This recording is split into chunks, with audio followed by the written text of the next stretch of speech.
برکت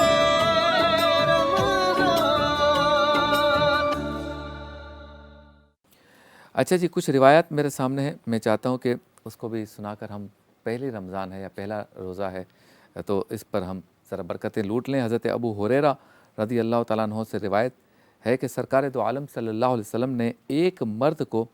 سورہ اخلاص یعنی قل هو اللہ احد پڑھتے ہوئے سنا تو آپ نے فرمایا کہ واجب ہو گئی۔ تو میں نے کہا کہ کیا واجب ہو گئی؟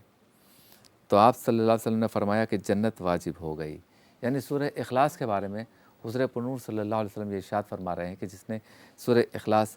پڑھا اس پر جنت واجب ہو گئی۔ حضرت انس رضی اللہ تعالیٰ عنہ نے سرکار دو عالم صلی اللہ علیہ وسلم سے روایت کیا ہے کہ جو شخص اپنے بچھونے یعنی جو گدا کہہ لیں بستر کہہ لیں اس پر سونے کا ارادہ کرے تو اپنی داہنی کروٹ پر سوئے، یعنی لیفٹ سائڈ پہ نہ سوئیں، ہم رائٹ سائڈ پہ سوئیں، پھر 100 مرتبہ سورہ اخلاص یعنی قل هو اللہ احد پڑھے تو قیامت کے دن اس سے اللہ تعالیٰ فرمائے گا کہ اے میرے بندے تو اپنی داہنی طرف سے ہی جنت میں داخل ہو جا۔ سوتے وقت یاد نہیں رہتی چیزیں، لیکن سوتے وقت آپ کو کوئی ڈسٹرب بھی تو نہیں کر رہا ہوتا، مجھے کوئی ڈسٹرب تو نہیں کر رہا ہوتا، آپ کو بھی نہیں کر رہا ہوتا، تو اگر ہم یہ چیزیں یاد کر لیں، داہنی کروٹ سوئیں اور سورہ اخلاص پڑھ لیں تو جنت میں جانے کے لیے رب تعالیٰ اعلان فرمائے گا، حکم فرمائے گا، انعام عطا فرمائے گا کہ اے میرے بندے اب تو داہنی جانب سے جنت میں داخل ہو جا۔ اسی طرح سے چونکہ یہ قرآن کا مہینہ ہے تو قرآن سے متعلق حضرت معاذ جہنی رضی اللہ تعالیٰ عنہ سے مروی ہے کہ انہوں نے کہا کہ رسول اللہ صلی اللہ علیہ وسلم نے ارشاد فرمایا کہ جو شخص قرآن کو پڑھے ایک اور قرآن کے احکام پر عمل کرے تو اس کے ماں باپ کو قیامت کے دن ایسا تاج پہنایا جائے گا جس کی روشنی دنیا میں سورج کی روشنی سے بھی زیادہ تیز اور اچھی ہوگی۔ تو تمہارا اس شخص کے بارے میں کیا گمان ہے جو قرآن پر عمل کرے؟ تو رمضان مبارک میں تو ویسے بھی ایک نیکی کا ثواب کئی گنا زیادہ ہو جاتا ہے، اور یہ تو مہینہ ہی نزول قرآن کا ہے،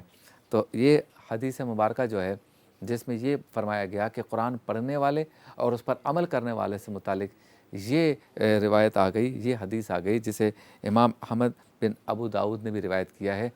کہ جو قرآن پڑھے گا اس پر عمل کرے گا قیامت کے دن اس کے ماں باپ کو ایسا تاج پہنایا جائے گا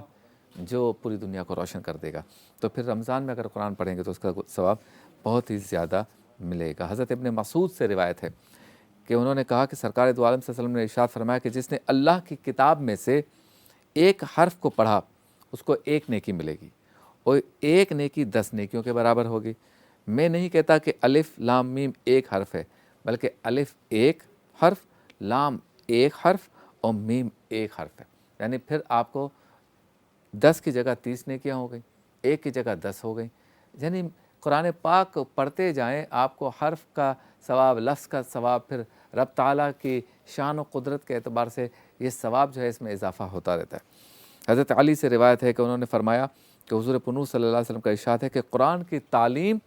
اور بکثرت اس کی تلاوت کو اپنے لیے لازم کر لو، اس کے ذریعے تم بڑے بڑے درجات اور اس کے عجائب کی کثرت کو جنت میں جاتے ہوئے پاؤ گے، یعنی جب جنت میں جاؤ گے تو تمہیں وہ قرآن، اس کے عجائبات، اس کی روشنیاں، اس کے ثواب، اس کا اجر نظر آئے گا جو تم نے دنیا میں قرآن پڑھا ہوگا۔ یہ مولا علی مولا کائنات فرما رہے ہیں۔ چلتے ہیں بریک کی جانب، بریک کے بعد ہوتی ہے آپ سے دوبارہ ملاقات۔